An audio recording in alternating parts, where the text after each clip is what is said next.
Donc Iris Solaris, je les ai rencontrés sur le sommet de l'élevage en 2019 à Clermont-Ferrand. Le contact s'est bien passé et puis après le commercial est venu, on a approfondi la chose et puis le projet s'est concrétisé dans les mois qui suivaient. Ça me paraissait oui, une boîte sérieuse. Hein. Et puis moi au niveau investissement, ça me paraissait cohérent. Pourquoi j'aurais fait appel? Parce que l'investissement est important quand même. Et je développais aussi la surface agricole à côté. Donc j'étais un petit peu limité. C'est pour ça parce qu'en plus j'avais le projet de stocker du grain.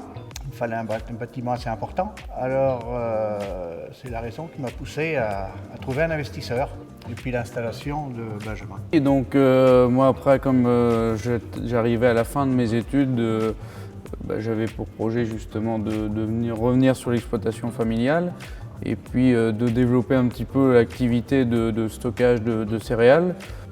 Et donc, l'idée, c'était d'avoir soit un bâtiment pour stocker à plat, soit des cellules de stockage de grains, et on est parti, comme on a eu cette opportunité de construction de bâtiments qui semblait intéressante.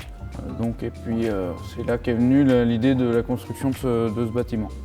On le voit avec l'autre hangar, l'autre côté, c'est vrai que la vente d'électricité avec une production photovoltaïque comme ça permet de financer déjà le hangar au départ, et puis une fois que le hangar est payé, ça permet d'avoir un revenu supplémentaire sur l'exploitation qui est entre guillemets assuré, parce qu'on aura toujours du soleil et c'est l'intérêt du photovoltaïque.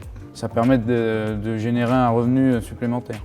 Déjà le fait de pouvoir stocker du grain, c'est la principale activité sous ce hangar. Puis l'avantage avec Iris Solaris, c'est que même si c'est eux qui montaient le hangar, après ils nous laissaient toute la possibilité déjà de l'activité en dessous. C'est aussi ce qui a fait qu'on a choisi Iris Solaris. Nous on mettait ce qu'on voulait en dessous. On a pu le barder comme on le souhaitait, bétonner, mettre des murs en parpaing, installer les portes pour que tout soit abrité et clos. Déjà en termes de sécurité, parce qu'on n'habite pas sur place, donc pour éviter toute intrusion, et puis aussi pour éviter que l'eau puisse rentrer sous le bâtiment. C'est des bâtiments bien construits et propres, quoi.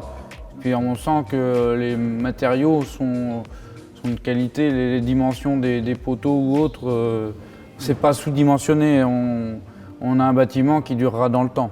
Oui. Donc, ça serait à refaire. On dirait oui tout de suite. Hein. Oui, satisfait.